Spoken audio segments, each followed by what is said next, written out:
Hello, everyone. Welcome to chapter 226 on my RLDR Custom Creations YouTube channel. It is the weekend edition. And in this chapter, I'm going to share something with you. I spent a lot of time on this in the early part of my teaching career, and I thought it might be of some interest to some of you. So if you want to see what that is, all you need to do is stay tuned.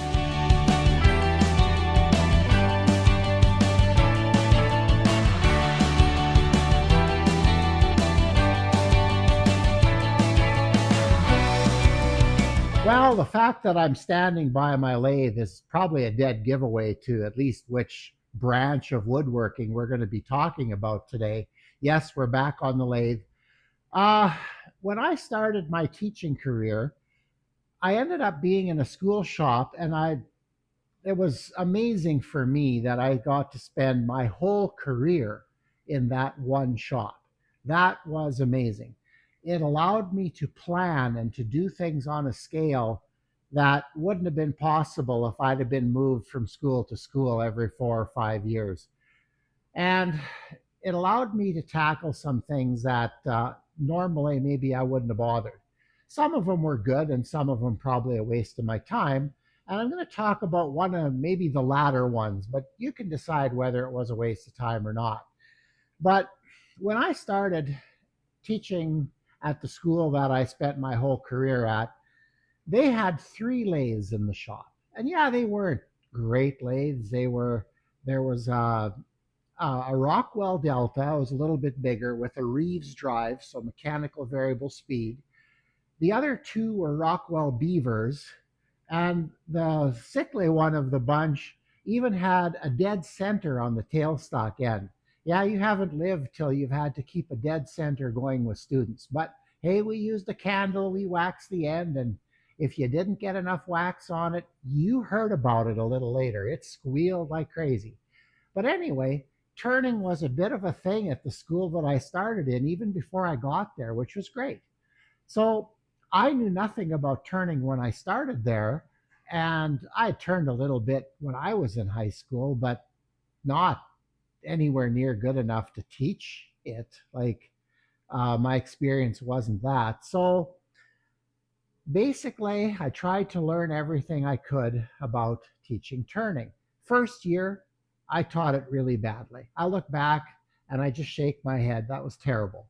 But I learned, I kept at it, and eventually I took a class at a business in Saskatoon that was taught by Michael Hosselak. And if you know anything about turning, you know that my first experience with turning instruction was from somebody who I would consider maybe one of the best in the world. Mike was so much fun to work with. He's an awesome instructor and a great demonstrator. It's so much fun to work with him. But anyway, I didn't know who he was, no idea. So I was told he was a really, really good turner. And I walked into class that Saturday morning and I introduced myself to him and I said, "Hey, if you need help with getting blanks ready or organizing the class, tap me on the shoulder because I'm teaching this. I need to learn how to do everything in the class, not just turn." So, yeah, it was a great class. We're turning like crazy. And I also learned a lot about teaching turning from watching Mike teach that class. And of course, I've watched others after. But Mike would go around and he'd grab the tools you were turning with because you're supposed to bring your own tools, and he'd turn with them a little bit. So what I had done the day before is I'd gone through the school's tools, and there are all these marple style chisels, probably from, I would say, the late 60s or 70s. And I took the best ones that I had, and I knew a little bit about sharpening by then because I'd been a woodworker for a number of years, so I understood sharpening. I had built myself a little jig to sharpen the gouges, and I was so proud. I had this full set of tools there. They were wonderful, I thought. Mike spent about a minute turning with my tools, and then he set them down and he says, "Glenn, use my tools for the rest of the weekend." And I thought, oh no, our school tools are junk. And yeah, he was right, they were. But we used those tools because we couldn't afford any other ones. So that got me on a bit of a quest. I've always been, if I can't afford it, I'll build it type of person. And I thought, well, maybe I can build turning tools. So I looked into that and I spent time researching things and yeah, came across people making scraping tools out of old files and things like that and heat treating them and tempering them, which I still haven't mastered. But basically, nobody was doing what I would consider a modern tool. A modern tool, like, okay, this 70s tool is a flat piece. Here, can I set this down so it doesn't fall? Is basically a flat piece of steel that's heated, I would assume heated, and forged into this U shape. Well, modern gouges aren't like that. So this is a P&N. These are my own tools, and I actually eventually got enough money to equip the school shop with 4 sets of P&N tools. Well, not sets that I made up, not box sets. So, but this is rod stock, and the U is milled. I'm assuming milled into here. So that's the geometry of tool I was looking to build, but I don't think I saw anything on the market like it. And this tool I don't quite understand. It's a Bruce Bell gouge, and when the older turners in my area see that, they go, "Ooh, that's a good tool." And I'm not sure who Bruce Bell was, but if it's a good tool, I'm glad to use it. I actually bought that from Mike. So anyway, my dilemma was, how do I make tools that I hadn't seen made before?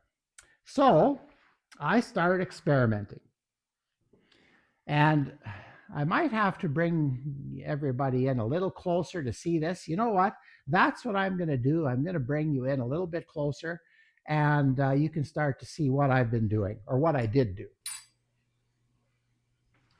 Well, I moved the camera in a little closer. Hopefully, I can show you this. That's one thing I struggle with yet. I haven't been good at showing close-ups in my video. But here's a tool that I made. This is a 1 foot long drill bit. And I milled the U shape of a gouge into this. Okay, I didn't own a milling machine or any bits to do this. So this is where the things get a little strange. Excuse me. In our shop, remember I've said we've done metalworking as well. So we had a 14-inch abrasive cutoff saw that we used for cutting steel. So these wheels eventually would wear down and they'd get to, this is 14 inches, they'd get to about, 7 or 8 inches in diameter. And then what I did is for this particular gouge here, for this little 1/4 inch guy, I think I glued 2 of those together with epoxy, made sure the center was right, and then in the lathe, spun them at a fairly slow speed and made this profile. And then I set up my radial arm saw that I'd put that concoction of a blade in the radial arm saw, because the radial arm saw you can raise and lower the blade. So, and I built a jig to hold this in place properly. And then I lined everything up and I pulled the saw over as far as I want it to go. And then I'd lower it just a touch, do it again. And over the course of a bit of time, I would grind the profile into the top of this drill bit that I wanted. Now, this one is probably one of my later ones. I don't think I ever tried to heat treat this. I did sharpen it though. It looks really quite good. And what I should probably do is put a handle on it and use it for little finishing cuts when I'm taking something off the lathe. That would be a good use for that. So I made two of those concocted wheels. I made a 1/4 inch one and a 1/2 inch one. And somewhere I have 1 foot long pieces of 1/2 inch drill rod that I milled the groove in that way as well. But that was inefficient, and the wheel would change as you ground, so I was constantly redoing it. But then there was inconsistency in these, and I only did a few of them, and I realized that right away. So then the next idea. So this tool, I actually put a handle on this one because I was kind of proud of this one. This is that same 1/2 inch drill rod with the U channel cut out of it. Now this one, and I actually lied, not on purpose, I just forgot to my Saturday afternoon coffee crew. So I'm sorry guys, I told you something that was incorrect. I told you that this gouge was made the same way I made this one. And it wasn't. This was the second attempt, the second idea. So we had, when I was teaching in the early years of my career, we had a very nice gentleman in town. He was a retired sewer and water mainline contractor, and he liked playing with metal. He built himself a fantastic steam engine, like machined everything. Everything's really accurate. He was a fussy guy, but he would do things for me in the school shop for very well, for next to nothing. So I talked with him a little bit, shared my problem with him, and he told me that if I went and bought the right end mill for his milling machine, he'd mill these for me. So, okay, that sounded like a great deal. So I picked up some drill rod and then cut it into 1 foot lengths, and then he milled these for me. And this looks really quite promising. If you wouldn't know that this tool was homemade, you might not realize it because he did a really good job. There was a little bit of a ridge in here, and I just took some sandpaper, like 220, and just sanded it for a while until I got the inside nice and smooth. And the outside, well, isn't as great because I played with heat treating and tempering this, and that's one area that I really lacked knowledge and still do, because I eventually abandoned this way of doing things. But for heat treating and tempering, um, I've got another little story. A former student of mine, we spent after schools in the school shop, me holding a lit acetylene torch and him heating. Usually it was 1/2 inch by 1/2 inch bar stock, and he twisted into shapes and had a great time with him. And you should really go check his work out. It's called Frostad Forge.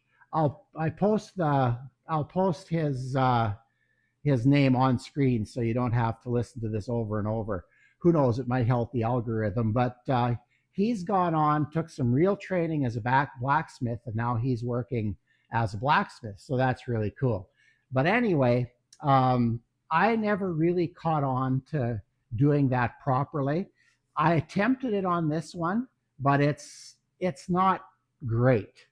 So what I thought I'd do for a part of this video anyway, I'm going to take that bowl that I used to show you my big scrapers the other day, or a couple of videos ago, what I did with them, and I'm going to try to turn the inside of that bowl out with this thing. So if you want to see how this works, hey, you just got to stay tuned. Stay tuned, not in tune. Okay, be back in a bit. Okay, well, this is my freshly sharpened tool. So let's see how it cuts.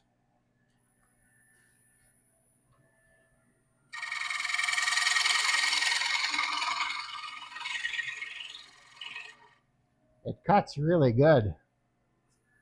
You pick the speed up a little bit.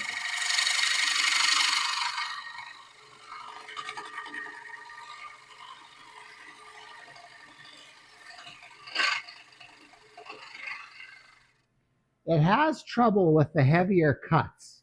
This last one I was in a little deeper and it wants to start to bounce, which to me says it's not really cutting quite the way it should. Let's try that again. Oops, let's do this right. See, I'm taking quite a hefty cut there. See, this piece is in. We're taking, a good eighth of an inch off. And that's a little heavy for this gouge. Oh yeah, I'm going too slow too.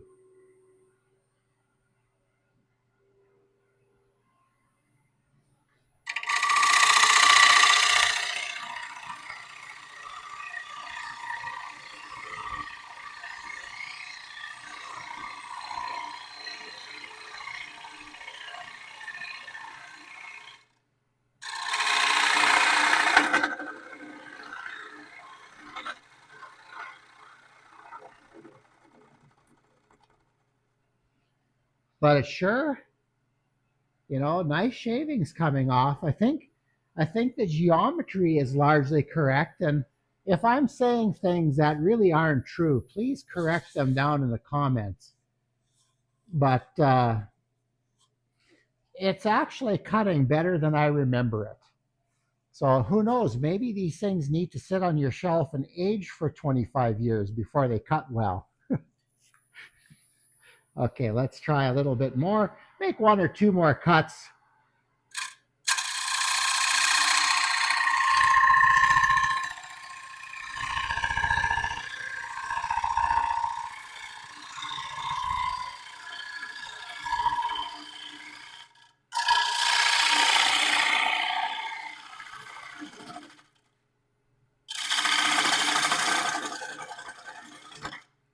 Okay, we're just going to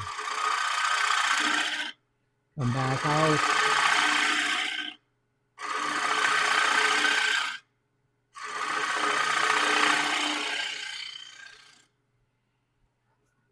Okay, let's see how this is progressing. Well, that's not too bad. Let's try a finishing cut.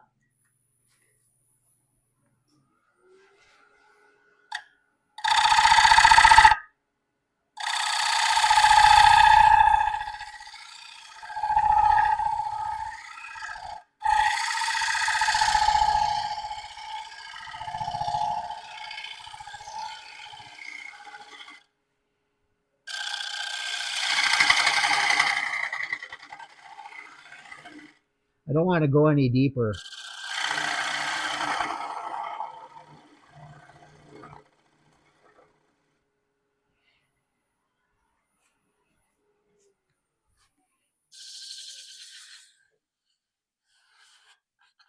Again, this isn't really the hardest wood out there. This is poplar, I believe.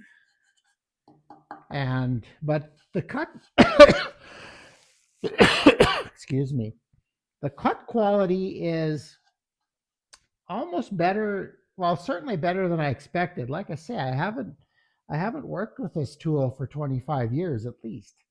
So it seems to cut not as bad as I thought it would. But you know what? Let's zoom out again. I think I've turned enough, but boy, the shavings look, I'm impressed. Ah, you know what? Maybe I'm just a little better turner than I was 30 years ago as well. Okay, let's get you back and we'll close this off. Well, that was a pleasant surprise. Like I say, I hadn't worked with this thing for many, many years, and I'd actually forgot about it until I think a turning class here a few weeks ago, and I got it out and looked at it and thought, hey, I should try something with that, and it kind of works. Now, kind of works, and is it worth it? Okay, you may not like my answers to that, but I'm going to give them to you anyway. As far as quality goes, with it really nice and sharp, it it doesn't cut with the same quality, say that my big bowl gouge that I showed you earlier. Now, mind you, that's not really a fair comparison either because this really is more of a spindle gouge grind than a bowl gouge grind. It did pull nice shavings off, to its credit. Um, but the one thing that I notice, even just with relatively light usage, that it seems to get dull quite quickly. Now, that's not so much maybe a problem with the design and my milling. It's maybe more of a problem with heat treating and tempering. So, and I'm not sure how good drill rod is. Like, is drill rod, so this is a Benjamin's Best high speed steel tool. And one of the things that I started to do when I started to pull my student lathes together and I realized I didn't have turning tools for them, finally finding the lathes is relatively easy. And in essence, the cheap part. The expensive part is finding tools for all the lathes. So I've got 8 lathes in here. So for a while there, probably in the early 2000s, I was buying Benjamin's Bests, and I use every once in a while. I'll make okay. I try to be a bit of a comedian every once in a while, and I'll say something. Oh, if this is Benjamin's best, I'd hate to see his worst. That's not a fair comment. In fact, I was looking and I was thinking of maybe adding a 1/2 inch spindle gouge to all my student lathes. And I looked and I found Benjamin's Best, um, a 1/2 inch spindle gouge with a handle and everything, just like you see here. This is a 3/8. Uh, what was it? 1995 US. So Canadian dollars, I think it works out to about 27 and change. Well, so to put 8 of them in my lathes, we're looking at somewhere around $230, $240. Yeah, it's expensive, but if I tried to put uh, Thompsons or any of those in, it's way more than that. And these tools for kids are okay. They work. Yeah, you got to sharpen a little bit more, but they're okay. So getting back to, I don't want that to fall off, getting back to my homemade tool here, is it worth doing this? I'll be honest, no. If you had a milling machine and you wanted to have some fun and it was you were getting something out of the making, okay, then that's great. And I think if you understood metallurgy better than I do, you could probably make a decent tool. But you know, these tools I always thought weren't the best, but for my kids, like I said, I sharpen a wee bit more, but this is a good tool, and I can't buy a milling machine for the amount of money that I've spent in tools. So I don't know. I don't think as as a have fun exercise, this is worth it. But to generate a whole set of turning tools for yourself, which would really be cool, but for me, not the way I'm going to go. This was fun, and I'd forgotten how much fun I'd had making these things. So, and that little drill bit, that's just kind of cool. With a, I'm going to put a handle on that. I'm going to use that. But yeah, it's my advice if you're buying turning tools or looking at upgrading your turning tools, look at the price and buy the best ones you can afford. Now, unfortunately, or whatever, in wood turning, there usually is a bit of a changing of the guard. So older wood turners eventually can't turn anymore. So they tend to get rid of their equipment, and often it's really, really good stuff. And because people don't know what it's really worth, because turning isn't that big out here, it tends to go really cheap. So maybe you keep your eyes on Facebook Marketplace and some of those places, or estate sales or stuff like that, and you know get your tools that way. But I focused finally on just building the handles for them. And well, here, let's take a skew. So I basically milled a receiver, and this between, okay, I had another machinist friend, and between the school and my home tool set, we probably turned about 50 of these things at least. And I think he did about half of them, and I did the other half. But yeah, this is a simple little metal lathe project, really easy to turn. And I use a set screw in there, and these I really like these handles. I made them to fit the way I turn, and I like that. So I don't know. I quit bothering trying to make the steel, and just made the handle. But of course, I had to have a little bit of steel in the handle too. So anyway, well, I don't know. Like I say, it was a lot of fun to do that back in the day when I did it. I just remember plotting and scheming and trying to figure out ways I could do this. And I have to admit, that radial arm saw idea, not bad. It actually worked. But do I recommend you using your radial arm saw to make turning tools? No. In fact, get rid of your radial arm saw and put a good sliding compound miter in instead. But anyway, so I think that kind of brings this chapter to a close. But if you're looking for high-end tools, there's some really, really good brands out there. Thompson tools come to mind. Carter and Sons or something like that. They're another really good brand name. I really wish that they still made P&N turning tools. All my turning tools that you see back here, they're all P&Ns. I kind of got into this because Lee Valley was selling them, and I liked them. But if you're looking for a budget tool, you know what? These Benjamin's Bests are not bad. I've had these tools now in my student lathes for, oh man, every bit of 10 years. And like I said, you sharpen a little more, but not that you're standing by the sharpener all the time.